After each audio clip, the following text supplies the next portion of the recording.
Why is the title of this episode. And we're going to be talking about, uniquely, we're not going to be talking about Gaza. We're going to be talking about the West Bank.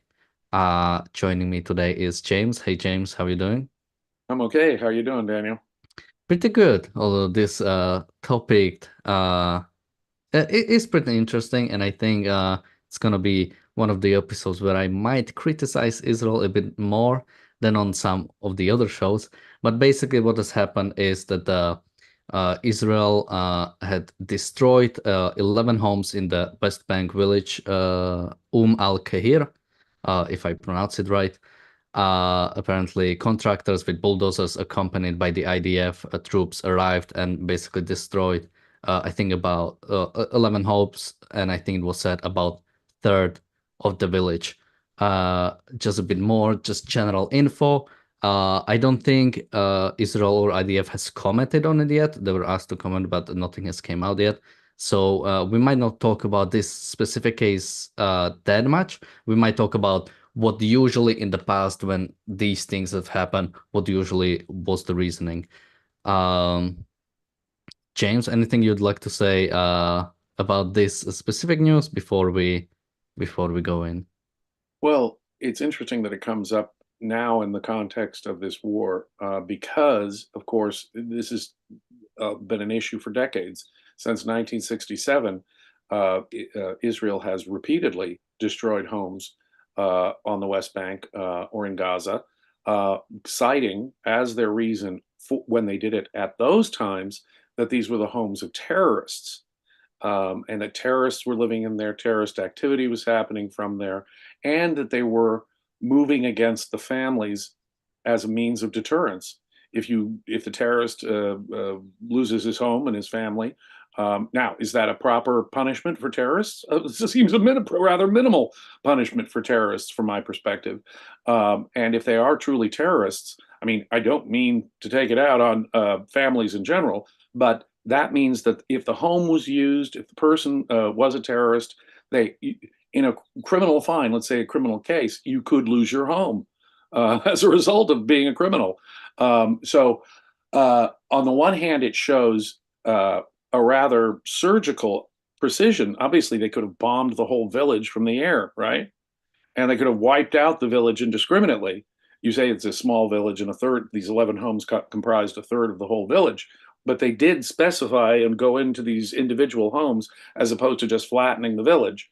Now, I know it's on the West Bank. Technically, there's a different situation on the West Bank than in Gaza, but I would just point out to people that the ruling authority on the West Bank, the Palestinian Authority, very much celebrated October 7th, pays bounties to Palestinian terrorists wherever they're from. They're very much on the side of Hamas. Violence has been occurring there since October 7th, and from there since October 7th. If Israel has specific reasons, as they've claimed in the past when they've demolished homes, to believe that these are terrorist sites, terrorist homes, then it's actually a targeted rather than an indiscriminate sort of bombing approach to dealing with terrorism. And, you know, Israel, as I understand, will use technical things like housing permits. The house was not put up with, you know, that's like getting Al Capone on tax charges or something, right? And that's the way I'd look at it. Now, the way I'd criticize Israel is that it is too surgical. They are being too mealy mouthed in their acceptance, in one sense, of the Oslo and the UN resolutions that limit them and restrict their activity. And that is a corruption in itself. That should be ignored. I mean, is Israel going to occupy or aren't they going to occupy? And this is sort of an in between case. Well, we'll destroy selectively certain homes in this village, as opposed to occupying Gaza or occupying the West Bank, which is probably more the approach that they should be taking. So, in that sense, I'll criticize Israel for being too surgical and precise, assuming that they're doing this because these are the homes of terrorists or places where terrorist activity has been located. If Yeah, that makes so yeah, so I mean, as you mentioned, people think of Gaza as this sort of that's where all the terrorists are.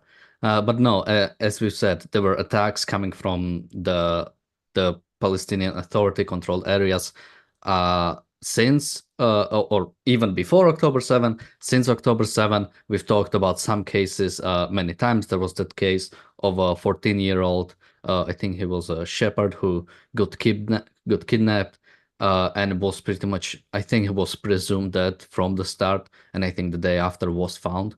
Uh, so, there's been many cases of terrorist activities coming from these areas, and maybe to talk about the more technical aspects.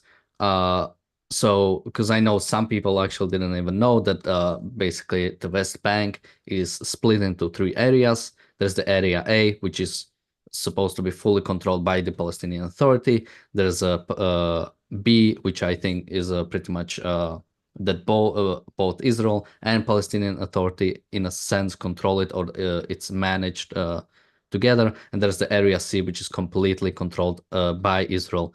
And this village was in the Area C, so in the area that is completely controlled by Israel.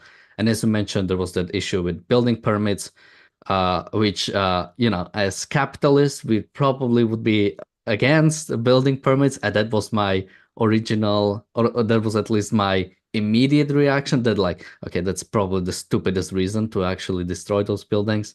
But as you mentioned, It's like Al Capone on tax yeah, charges, right? as you mentioned, it is this sort of like weird case where technically it's like an technically Israel like occupies this territory.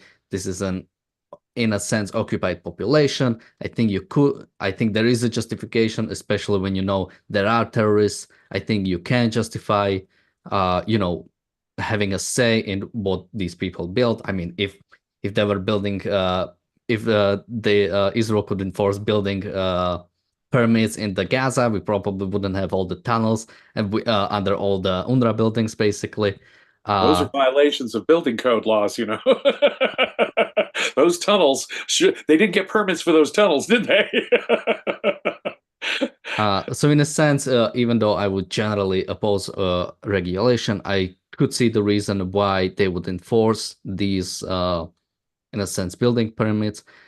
But again, to sort of bring me to my main point, uh, the currently the Israel is in really weird state, in a sort of like a split state. And I think that's the sort of like the biggest problem with the Oslo Accords, which set out the parameter for these areas.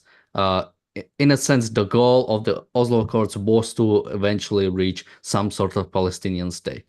Now, that was pretty much abandoned.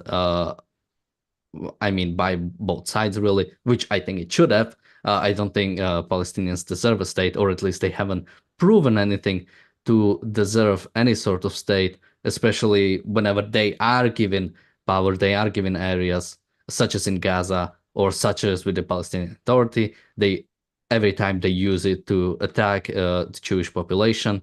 Uh, but it is this sort of weird parameter where they say, there is this Palestinian Authority, they control their own areas, but if you look at the map, it's this sort of a bunch of enclaves like all over the place, that pretty much to connect them you have to go through Israeli areas.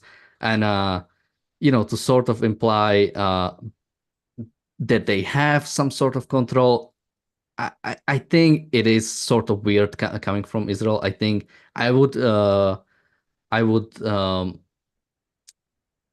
I would prefer much more an honest approach, and basically Israel just taking over all of area and actually doing some sort of occupation, instead of the sort of status quo. No one is really happy in this scenario. So basically, because Israel was already in the state after the 67, they took over Golan Heights, they took over Gaza, they took over Sinai, and they took over all of the West Bank. I think that was the time to actually solve this problem, actually, for the good, try to find a solution. But what we've seen is the they they gave up on Sinai, they gave it back to appease Egypt. They gave up on Gaza. They pretty much pulled out. They didn't occupy it in a proper way. that's why there was so much terrorism there. And again, they gave a bunch of areas in the West Bank to the Palestinian Authority. And again, no one is happy. And you know, the only one occupation that was done right, but it was probably the easiest one, it was with the Golan Heights, which is now uh, pretty much good to go in a sense. But yeah, this whole idea that yeah, this sort of status quo, uh, I think we should want something to be done about it. And I think this, you know, if there ever is a good criticism of Israel, it is always the fact that they are not going fully in, that they are bending in, that they are willing in to basically submit to Palestinians, even in this in concessions such as this. I Uh, agree. I think you put your finger on the essential here. I mean, as I say, in one sense, you could compare it to look, a third of the home. I'm filling in blanks on information I don't have. But if, as in the past, it's because they had information that these homes were terrorist homes or the sources of terrorism, and you to tell me a third of the homes in that village are associated with terrorism, which would be more indiscriminately, genocidally destructive, bombing the entire village from an aerial bombardment, or going in house by house, demolishing the house, removing the family from that house. One is more surgical than the other, it seems to me, and that's probably the excuse that they're giving. On the other hand, you bring up the really important thing. The Palestinians do not deserve a state. The state they would create would be a theocratic dictatorship that would respect no individual rights, whatever, be a systematic violation of the rights of women, religious minorities, etc. As we know, they wouldn't create some morally legitimate state at all there. And unless they're capable and willing to do such a thing, they have no right to govern themselves. They have no right to do. And when they are in control, what do they do? In Gaza, they've done nothing for the last 17 years but lob rockets, you know, with intermittent pauses, but lob rockets at Israel. They exist, these Hamas and whoever takes over, like the Palestinian Authority, paying bounties for terrorists. They exist to destroy Israel. Israel has every right to occupy these areas. And guess what? The Palestinians would be better off. If there were truly innocent Palestinian civilians, they would be far better off under Israeli occupation, total Israeli occupation, where the Israelis control the education system, control everything else. They would be better off being ruled by Israelis. Palestinians would be, rather than their suicidal death cult that they keep voting into office. And so the compassionate, I mean, isn't this interesting? In my view, the compassionate to Palestinians response would be a total Israeli occupation that deprived the local population of political rights for the indefinite future. They can't have a vote if they're going to vote a dictatorship in. You have no right to vote a dictatorship in. You have no right to vote in a state that will do nothing but commit itself to the genocide of Jews and the destruction of Israel. They have no such indigenous right, collective right, tribal right as a people to be dictators and starters of wars. No. And in fact, as I say, the compassionate thing for all involved would be a total Israeli occupation, which does not give the Palestinian people any right to vote in those lands. At least for, you know, in the near term and for the indefinite future, that's the sort of occupation that should happen. For security purposes, if Israel needs to come in and demolish certain areas where they're fully occupying it, that would be fully justified in my view. If there's resistance, if there's terrorism, I'm sorry, Israel would have a right, if they're the occupying force, to control, just as the United States had the right to occupy West Germany after World War II, just as the United States had a right to occupy Japan after World War II. So it is that Israel has a right to occupy and control whatever the local population thinks, both the West Bank and Gaza. And as you pointed out, the Golan Heights actually was a case of annexation that seems to be appropriate, and it's now been integrated into Israel. Palestinians, if they knew what was in their self-interest, would embrace the existence of Israel. would embrace Israeli rule if necessary because of their own people's terrorism. But if they ever wanted a state of their own, why not accept Israel's, in fact, embrace Western liberal values? But that's not what's going to happen. And if they're short of embracing minimal Western values, a full and total Israeli occupation is morally justified. And the question of these 11 homes versus those 11 homes over there really wouldn't be an issue. It would be a security issue for the occupying force that has a moral right to occupy those territories. So we have a couple of comments in the chat that I'd like to comment on. So first, someone said Israel took over Golan Heights in 81. I believe that's when they fully annexed them, but they took them during the Six-Day War. Yes. Mainly, I mean, the reason why they took in a sense, so many territories in the 67 war is to ensure security. And Golan Heights, the reason for taking Golan Heights was because it was an elevated area that pretty much Syria could shoot all over Israel from there. You understand, of course, that all the surrounding neighbors of Israel launched a war against it. Jordan was the one that controlled the West Bank. Egypt controlled Sinai and Gaza. And those countries launched a war against Israel. For security purposes, Israel occupied those lands, just like the Golan Heights. And if they cannot be secure without occupying those lands, they have a right to occupy those lands. It's not as though the kingdom of Jordan or Egypt has greater legitimacy over Sinai or the West Bank.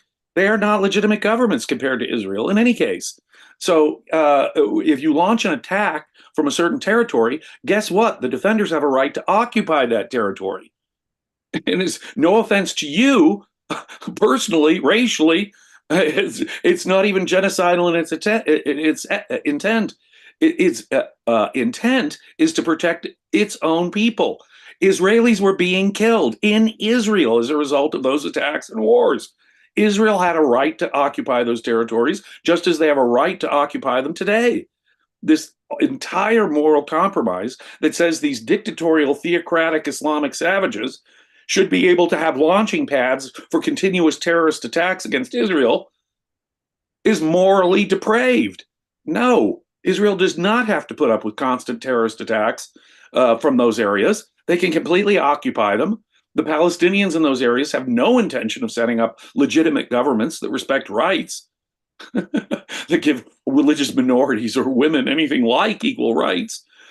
No, it's utterly insane to think of rights in an ethnic, tribal, collectivist way, but that's the way the United Nations looks at it. That's the way the world, unfortunately, looks at it in terms of these collectivized tribal quote rights. But that's not right. Those aren't rights at all. I'd recommend people read an article by Ayn Rand called Collectivized Rights and contrast it with her article on man's rights. And what the function of a legitimate government is, what makes a government legitimate, and what is and isn't a correct approach to rights. There's no collective right of ethnicity or a race or a religion. No, it's a question of whether the government recognizes and attempts to enforce individual rights in their territory. That's what makes a government legitimate or not. The Palestinians are in no condition to set up anything that would be a legitimate government in the West Bank or Gaza. Israel, the best thing you could do for the Palestinians in that area, whether they know it, recognize it, want it, or not, would be a total Israeli occupation of all of it. So some people have a problem with us calling the idea of Israel taking over Gaza or West Bank in this specifically an occupation because they consider it a Jewish land, so it should be, in a sense, it shouldn't be called an occupation. And I think this is a wrong way to think, and it would be a wrong way to approach it. Occupation is a specific term that has a specific meaning.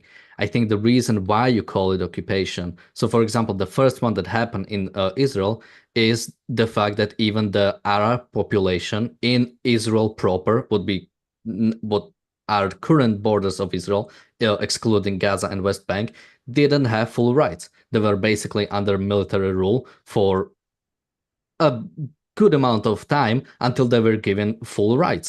And in a similar way, you saying that they would just take over and in a sense annex it, which is the end goal of occupation, is annexing the territory, would mean the Palestinians in that place would get full rights immediately, which I don't think is the right way to do it. You need to occupy it properly and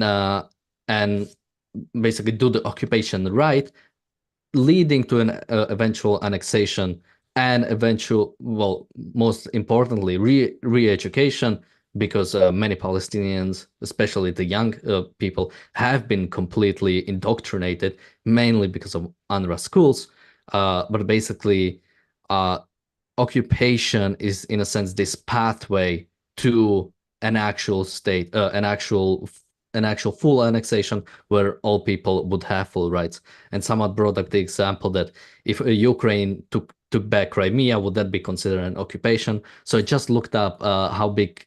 So Crimea has 2.5 million people. So strategically, I think there might be some occupation. I mean, those people used to be Ukrainian citizens, and uh, so in a sense they would be integrated back into the country much faster. But again, I don't think it would be that Ukraine would take back the territory and immediately it would be in a sense annexed and full part of the country. It might be because this has only been, I mean, this has been 10 years.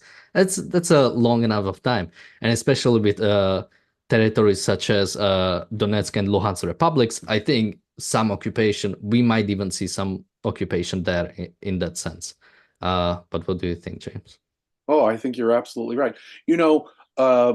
The Palestinians should neither be integrated into Israel nor should they have their own state until they are capable of running a civilized state that doesn't exist for the purpose of genocide and warfare, that would respect its own people's rights.